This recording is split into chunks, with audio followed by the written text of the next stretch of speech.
wararka naga soo gaaraya magaalada madaxda gobolka Baay ee koonfur galbeed ee Soomaaliya ayaa sheegaya in diyaaradii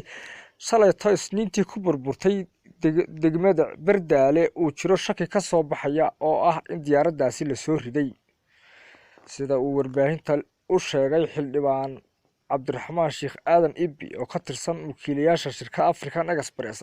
inay tuhunsan yihiin ciidamada Itoobiyaanka ee garoonkaasi ka agdhow ay ku soo rideen gantaal diyaaradani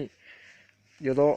rabta inay caga dhigato garoonka degmada Bardaale ee galbeedka gobolka Baay diyaaradan oo siday agab ay leedahay hay'adda dhinaca mucaawinooyinka xuquuqda aadamaha ee ICRC ayaa la sheegay inay halkaasi ku burburtay gebi ahaan ay ku geeriyoodeen 6 qof oo saarnaa oo 3 ka mid ah ay ahaayeen shaqaalaha diyaaradda dowladda Itoobiya ayaa imika ka hadlay eedayntan isla markaasina aan beeninna dhinaca kalena aan qiranin halka dowladda Kenya lafteedu ay ku baaqday in la sameeyo baaritaan degdeg ah dhanka kalena maamulka koonfur galbeed ee dalka Soomaaliya ayaa sheegay inay ku mashquulsan yihiin sidii uu sameyn lahaayeen baaritaan buuxa oo cadeeya